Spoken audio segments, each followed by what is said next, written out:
நடுவில் வெங்காயம், தக்காளி இதோட விலையெல்லாம் 200 ரூபாய் கிலோக்கு வரைக்கும் போயிருக்கு. அதாவது தக்காளியும் வெங்காயம் வாங்கிறதுக்கு பதிலாக 1 கிலோ வெள்ளி வாங்கிடலாம் போல இருக்கு.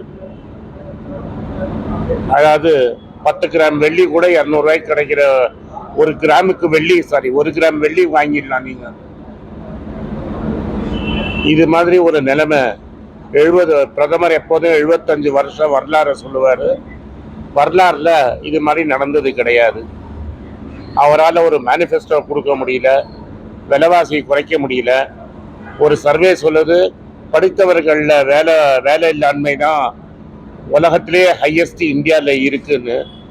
அதனால தானே பிரதமர் சொல்றாரு பிஹெச்டி படித்தவங்களை பக்கோடா போடுங்கிறாரு. நார்த் இந்தியாவில் பியூன் வேலைக்கு பிஹெச்டி படித்தவங்கலாம் அப்ளை பண்ற நிலைமைக்கு இந்தியாவை கொண்டு விட்டுட்டாரு. மாண்புமிகு தலைவர் மன்மோகன் சிங் ஆட்சியில எல்லாருக்கும் எஜுகேஷன் லோன் கிடைச்சது. ஐடி கம்பெனியில புள்ள பிடிக்கிற மாதிரி பஸ்ல வந்து கேம்பஸ்லேருந்தே ஆட்களை தூக்கின்னு போன நாட்கள் உங்களுக்கு ஞாபகமா இருக்கும். இன்னைக்கு டிசிஎஸ் மாதிரி ஒரு பெரிய கம்பெனியில கூட ஆள் குறைப்பு நடந்து கொண்டிருக்கிறது. இந்தியாவை ஒரு சாஃப்ட்வேர் கேபிட்டல் வேர்ல்ட் ஆக்கினது மன்மோகன் சிங். இன்னைக்கு அந்த துறையிலையும் வேலை வாய்ப்பு குறைஞ்சு கொண்டே இருக்கு. ஒரு பிரதமர் பெங்களூருக்கு போய் இதுதான் டெக் டிக்கெட் அப்படின்னு சொன்னாரு. எந்த முகூர்த்தத்துல போய் வாய் வச்சாரோ அன்னிலேருந்து ஸ்டார்ட் அப் கம்பெனி எல்லாம் கவுந்துடுச்சு. இன்னைக்கு பைஜூஸ் இழுத்து மூடுற நிலைமையில இருக்குது. பல மாசம் சம்பளம் கொடுக்கலன்னு சொல்றாங்க. பல ஸ்டார்ட் அப் கம்பெனியில பல மாசம் சம்பளம் கொடுக்கல. இவ்வளவு தூரம் மோசமாயிடுச்சுன்னா நிலைமை. தமிழ்நாட்டில் சிவகங்கையில நிக்கிற பிஜேபி கேண்டிடேட் வந்து மயிலாப்பூர் ஹிந்து பெனிஃபிட் ஃபண்ட் அப்படின்னு 155 வருஷமா பழமை வாழ்ந்த ஃபண்ட் ஆஃபீஸில் சுமார் 500 கோடி குட்ட காணும். எவ்வளோங்கிறது ஒரு குத்து மதிப்பாக நாங்கள் சொல்கிறோம். எவ்வளோங்கிறத டீட்டெயில்ஸ் அவங்க சொல்ல மாட்டேங்கிறாங்க. பல பேரோட கொடுத்த செக்குகள் பவுன்ஸ் ஆயிருக்கு. டெபாசிட்டர்கள் சொல்கிறாங்க நாங்கள் தமிழிசை சவுந்தரராஜனுக்கும் அண்ணாமலைக்கும் கம்ப்ளைண்ட் பண்ணியிருக்கோம்னு சொல்கிறாங்க. அதுக்கு எந்த பதிலும் இல்லை. இதை ஏன் நான் இங்கே சொல்ல வரேன்னா, அந்த ஃபண்ட் ஆஃபீஸில் மேக்சிமம் பணம் போட்டது பிராமணர்கள்.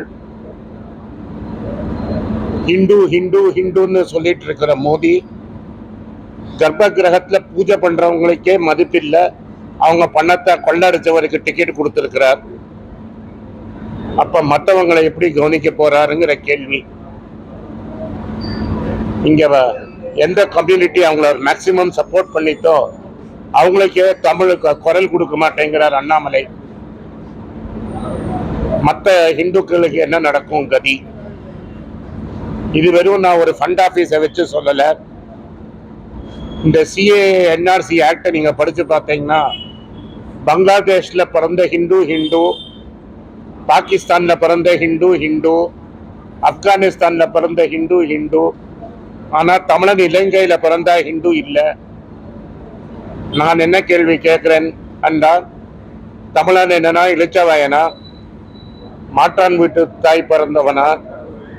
நாங்கள்லாம் ஹிந்துக்கள் இல்லையா? தமிழ்நாட்டில் இருக்கிற மாதிரி கோவில் வேற எங்கேயுமே கிடையாது இந்தியாவில்.